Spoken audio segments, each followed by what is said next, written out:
핵심 이론 01 미생물의 생장 방식에 따른 구분. 유기물을 어떻게 제거하느냐, 미생물을 이용해서는 이제 미생물의 서식하는 방식에 따라서 크게 두 가지로 구분해서 이야기할 수 있습니다. 그래서 어떤 그 대상조에서 둥둥 띄어서 키워서 제거하느냐, 아니면 어떤 특별한 어떤 여제 같은 것에 부착시켜서 미생물로 하여금 대상물질을 제거하게 하느냐에 따라서 부유성장식과 부착성장식으로 나누고, 각각의 방법은 표준활성 슬러지법, 산화구법, 장기포기법, 살수여상법, 회전원판법, 이렇게 5가지로 이야기할 수 있어요. 이거 말고도 뭐 몇 가지 더 있을 수 있는데요. 가장 대표적인 방법이라고 보시면 돼요. 가장 일반적인 미생물을 이용한 처리 방법이죠. 우리가 폭기조를 운영하는 방법이 이 방법이라고 보시면 됩니다. 산화구법은 이제 활성 슬러지 방법을 조금 개조한 건데요. 네. 1차 침전지가 없어요. 그리고 타원형으로 된 수로 형태의 반응조에서 이제 기계식 포기 장치를 사용을 해서 공기를 집어넣어서 처리를 하는 방법이라고 보시면 돼요. 수심은 1m 정도, 폭 한 3m 정도의 조를 만들어서 산소를 공급하면서 처리를 합니다. 장기 포기법은 조금 이제 분해하는 시간을 오래 두는 방법이라고 보시면 돼요. 얘는 장점이 유기물의 농도를 많이 낮출 수 있고, 또 이제 발생하는 슬러지의 발생량을 많이 줄일 수 있다는 특징이 있는 반면에 처리 시간이 좀 오래 걸린다는 그런 어려움이 있을 수 있죠. 부착 성장식은 대상 여제에 미생물을 도포해서 그 부착된 미생물로 하여금 유기물을 제거하게 하는 방법이라고 보시면 되고요. 살수여상법과 회전원판법이 있는데, 살수란 말이 이제 폐수를 뿌리는 거거든요. 그래서 폐수를 여제에 뿌리면 그 여제에 붙은 미생물이 폐수 속에 포함되어 있는 오염물질을 제거하겠죠. 회전원판은 원판을 빙글빙글 돌립니다. 그래서 원판이 물속에 들어갔다 나왔다 하면서 물속으로 접촉할 때는 오염물질과 접촉하고, 또 밖으로 나올 때는 산소를 공급받고 해서 얘는 별도의 폭기장치가 필요가 없는 방법이에요. 별도의 폭기장치가 필요가 없습니다. 그런 식으로 좀 이해하시면 될 것 같습니다. 문제로 바로 보시겠습니다. 생물학적 처리 방법의 어떤 그 원리, 잘못 설명된 것은, 산화지법에는 이제 조류가 산소를 공급해주는 그 공급원이긴 하지만 균류는 산소 공급과 전혀 관계가 없습니다. 답은 4번이고요.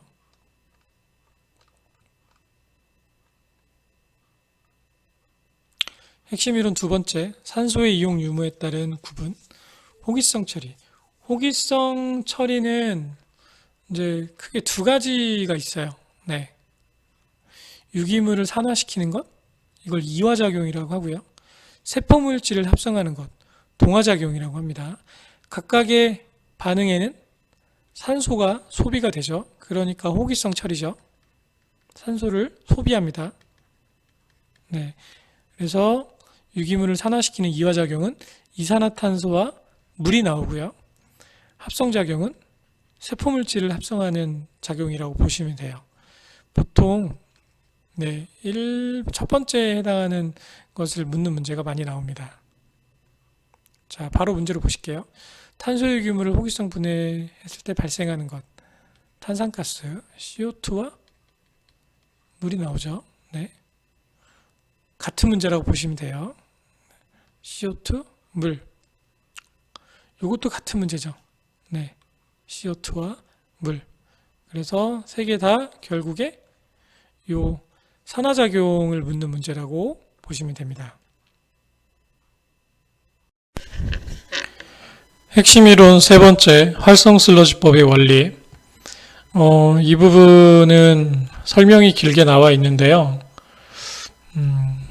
직접 그림을 보면서 간단하게 설명을 드리도록 하겠습니다. 활성 슬러지법의 처리 계통도의 일반적인 형태를 보면 우선은 폐수가 이렇게 들어오고요. 그리고 이 부분에 침사지라든지 또는 스크린 같은 전처리 장치가 옵니다. 이 침사지와 스크린의 역할은 어떤 협작물을 제거하는 그런 목적도 있고, 그 협작물이 침전지나 포기 탱크나 2차 침전지 이런 쪽에 들어가서 장치를 손상시키는 것을 방지하기 위한 목적으로 제거한다고 보시면 됩니다. 그래서 전처리 시설이 여기 이렇게 있고요. 그리고 입자가 큰 입자성 물질을 물리적 처리로 해서 가라앉혀서 1차 침전지에서 제거를 합니다. 그리고 본격적으로 이제 생물학적 처리를 통해서 포기 탱크 또는 이제 폭기 탱크라고도 하죠.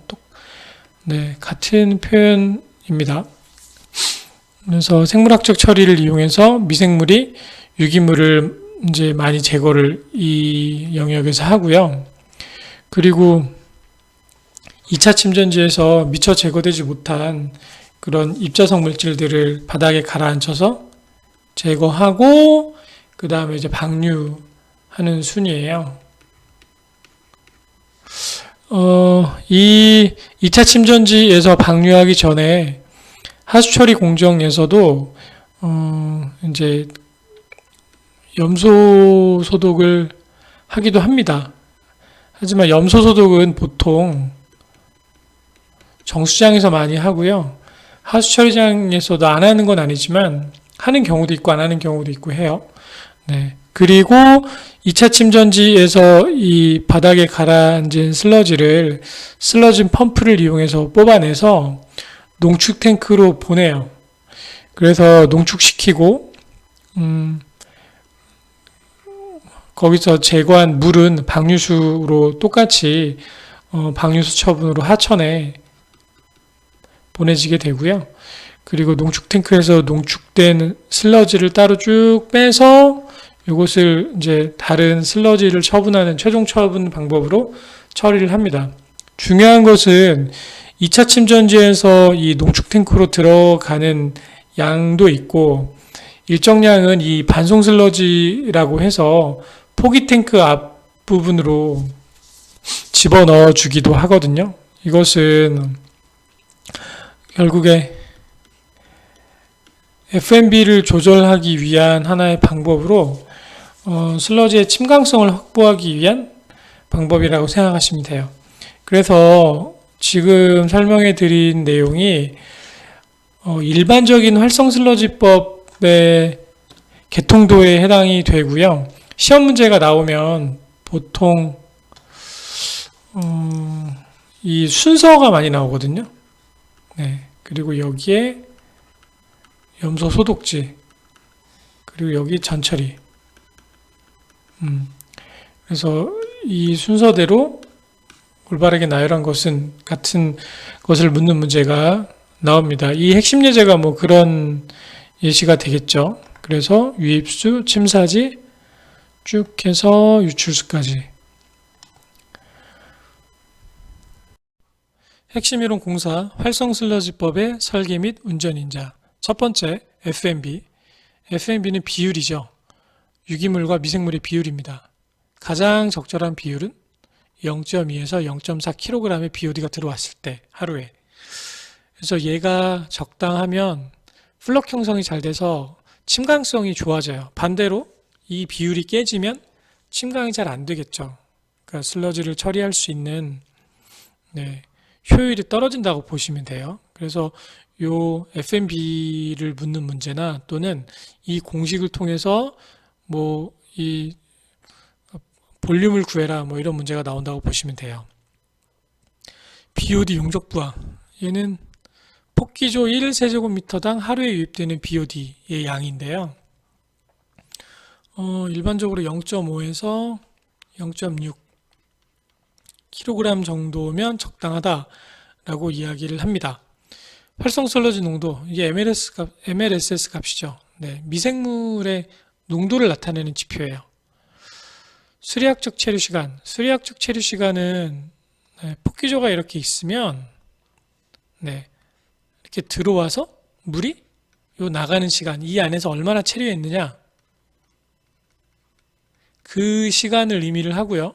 고용물 체류 시간은 이 안에 어떤 건더기들이 있을 때 걔네들이 얼마나 체류했느냐, 그 시간을 나타내는 거예요. 그래서 계산식을 통해서 문제를 풀 수 있게 숙지를 해두시면 좋습니다. 6번 슬러지 용적 지수. 슬러지 용적 지수는 볼륨 인덱스입니다. 그래서 기준값은 이제 1리터를 30분간 침전시키고 무게 1g의 MLSS가 점유하는 슬러지의 부피를 나타내는 것입니다. 보통 50에서 150 정도면 침강성이 좋다. 그리고 200 이상이면 이게 나쁜 거예요. 그래서 방금 말씀드린 것처럼 이제 500에서 150이면 침강성이 양호하다. 그리고 200 이상이면은 안 좋다. 바닥에 가라앉지 않는 거죠. 그래서 이런 공식으로 SVI를 계산을 하고요. 밀도 지수하고는 이런 관계를 가지고 있습니다. 밀도 지수는 이 정도만 아시면 되고요. 용존산소는 이제 폭기조 안에 있는 적정 DO 값인데 이게 2에서 3 ppm 정도를 유지를 해줘야 돼요. 이거보다 낮으면 미생물이 분해를 잘 못 시키겠죠. 산소가 없으니까. 너무 높으면 이제 핀플럭 현상 같은 게 생겨서 플럭을 깨트려요. 그 산소가. 그래서 침강성이 저해가 되죠. 결국에 침강시켜야 되는데 플럭을 형성해서 그거를 깨는 부작용이 생길 수 있습니다. 그래서 요 농도를 유지하는 것이 중요하고요. 슬러지 반송은 2차 침전조에서 폭기조로 일정량을 반송을 해주면 FMB하고 고용물 체류 시간의 범위를 적절하게 유지를 할 수 있습니다. 이게 잘 돼야 침강성이 좋아지는 거예요. 이 활성 슬러지법의 키포인트는 결국에 미생물이 유기물을 잘 먹어치워서 바닥에 잘 가라앉게 하는 게 키포인트입니다. 그래서 그것을 저해하는 요소들을 찾아서 어떻게 하면 이 조건을 더 좋게 만들어줄 수 있을까를 연구를 하는 것이 중요하다고 보시면 돼요. 슬러지 팽화 현상은 이제 미생물 중에 이제 사상 미생물이라고 있습니다. 얘네들이 번식을 많이 하면 이게 물 위에 자꾸 떠요. 이제 자기만 뜨면 괜찮은데 슬러지를 잡으면서 뜹니다. 그래서 상대적으로 침전이 잘 안 되는 그런 부작용을 나타내는 거라고 보면 됩니다. 자, 문제를 한번 풀어보실게요. 4-1번 보시겠습니다. FMB 적절한 것, 아까 이 문제가 나온다고 말씀드렸죠. 0.2에서 0.4kg BOD. 답은 2번입니다. BOD가 200mg/L이고 폐수량이 이렇게 됐을 때 이제 이걸 활성슬러지법으로 처리를 하려고 한다. 이게 결국에 뭐를 묻는 문제냐면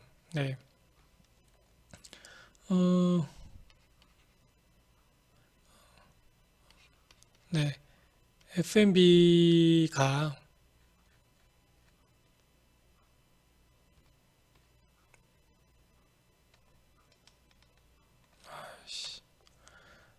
자, 4-2번.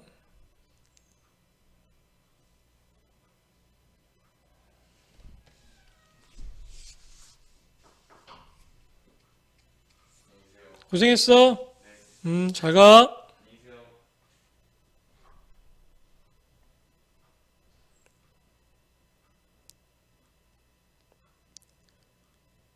4-2번 보시겠습니다.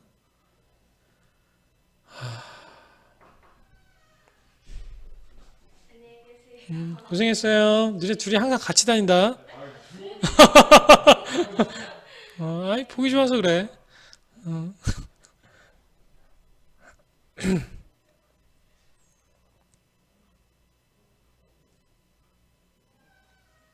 자, 4-2번 보시겠습니다. 이게 결국에는, 이 FMB가 볼륨 곱하기 mLSS분의, 네, 농도 곱하기 유량. 요거를 아는지를 물어보는 문제라고 보시면 돼요. 그래서 요거와 요거의 자리만 이 문제에서는 바뀌었죠. 그래서 숫자를 그대로 내서 한번 풀어보면 지금 FMB가 0.4죠. 0.4 곱하기 mLSS가 1500입니다. 단위는 그냥 뺄게요. 네, 곱했고 그 다음에 이제 BOD가 이제 200 곱하기 그 다음 유량 이제 1500이죠. 1500 미터 세제곱. 네, 요거는 미터 세제곱이니까 남겨놓도록 하겠습니다. 그래서 요거를 계산을 하면 요게 V 값이 되는 거예요. 얘랑만 바꾼 겁니다. 그럼 V를 계산을 해보면 500미터 세제곱이 나올 겁니다. 답은 1번입니다. 3번을 보실게요. 얘는 우선 체류 시간 이 첫 번째 공식을 아느냐 하고 아까 말씀드렸던 FMB는 여기 S분의 C 곱하기 Q 이 두 가지 공식을 다 이해하고 있느냐 그걸 묻는 문제라고 보시면 됩니다. 그리고 기본적인 단위 환산이 같이 이루어져야 하는 문제겠죠. 우선 이 공식, 첫 번째 공식을 통해서 폭기조의 용적을 먼저 구해 볼게요. V는 Q 곱하기 T입니다. 그래서 유량이 3000 per day인데 중요한 거는 원 데이가 24시간이 되고 네. 그리고 몇 시간을 운영을 하냐면 체류 시간 네. 8hour로 운영을 하는 거예요. 그래서 이 계산값을 구하면 V 볼륨 자체가 1000m 세제곱이 나옵니다. 네, 이렇게 3이고 이렇게 1000이죠.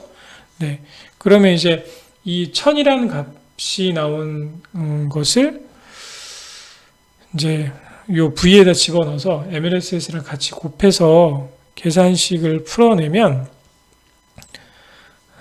요거 지울게요. V 1000이 나왔으니까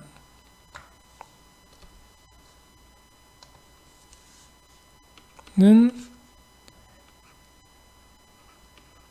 1000 곱하기 mLSS 3000이죠.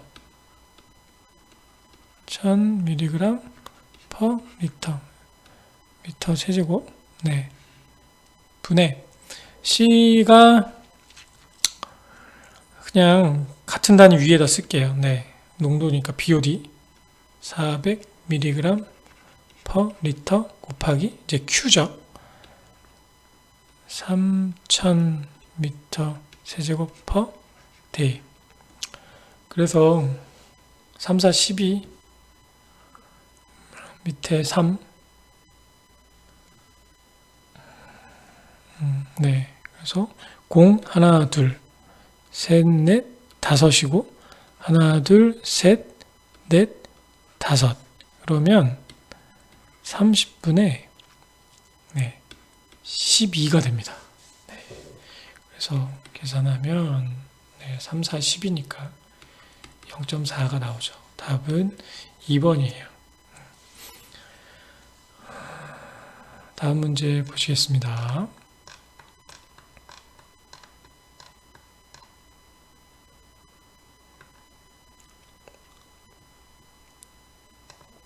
4번 VI 슬러지 볼륨 인덱스는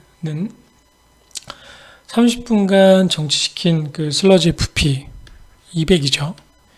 200ml per 리터.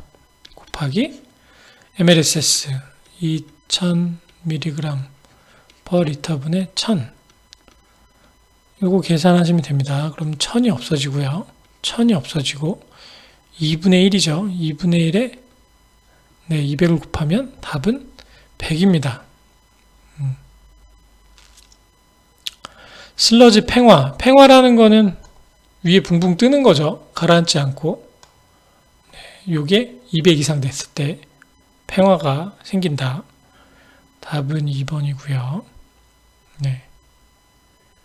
6번은 폭기조의 기준 농도 보통 몇 정도로 한다고 했냐면 2에서 3ppm. 네. 요거보다 넘으면 이제 과다폭이 되면서 핀플럭 현상이 발생하고 적으면 생물학적 분해가 잘 일어나지 않는다라고 했죠. 답은 과다폭이이다. 3번입니다. 이쪽으로 유입해설로 나아갈 때 아무래도 이 기역 부분에 유기물이 많으니까 용존산소를 가장 많이 썼겠죠. 네. 그리고 점점 유기물이 줄어드니까 니은의 용존산소가 좀 더 많고 디귿은 많이 분해됐을 거 아니에요. 그러니까 용존산소의 농도가 여기가 제일 크겠죠. 그쵸? 네. 조금만 생각하시면 뭐 푸실 수 있는 문제 답은 3번입니다. 자, 4-8번 보실게요. 반송하는 목적. FMB 맞추기 위해서라고 했습니다. 그리고 FMB를 어느 정도 일정하게 맞춰야 슬러지의 침강성을 확보할 수 있다. 네, 미생물의 침강성. 그러니까 미생물이 플럭이 형성되는 것을 좀 더 원활하게 할 수 있다라고 했어요. 답은 2번입니다. 핵심 이론 5번째, 슬러지 팽화. 벌킹 현상에 대해서는 이제 앞서서도 몇 번 말씀드렸습니다. 계속 나오는 이유는 이 부분이 시험지 출제가 되게 많이 돼요. 그래서 정확하게 정의를 아시고 그리고 원인에 대해서도 정확히 인지를 해주시기 바랍니다. 그리고 이것을 해결하기 위한 방법이 뭐가 있을까? 그런 것들도 한번 제가 언급은 해드릴 테니까 기억을 꼭 해두시면 좋을 것 같아요. 우선 그 사상성 균류, 뭐 미생물 이런 애들이 있는데 걔네들이 먹이가 많아져가지고 한꺼번에 많이 번식을 하는 거예요. 근데 얘네가 좀 가벼워요. 그래서 슬러지가 플럭을 형성하고 바닥으로 가라앉아야 되는데 그러지 못하고 얘네하고 붙어서 침강성이 떨어지는 현상, 저해되는 현상이 발생이 되거든요. 얘는 원인이 되게 여러 가지인데 폭기조의 DO가 부족하거나 MLSS의 농도가 너무 높거나 낮을 때, 유해물질이 들어왔을 때 또는 유입 BOD의 농도가 과다하게 높을 때, pH가 정상 범위를 벗어났을 때, 그리고 질소와 인의 비율이 맞지 않을 때, 뭐 이런 한마디로 정상적인 처리 상태가 아닐 때 이런 현상이 발생을 합니다. 실제로 하수 처리장에서 그 팽화가 발생을 하면 뭐 여러 가지 해결책이 있는데요. 염소,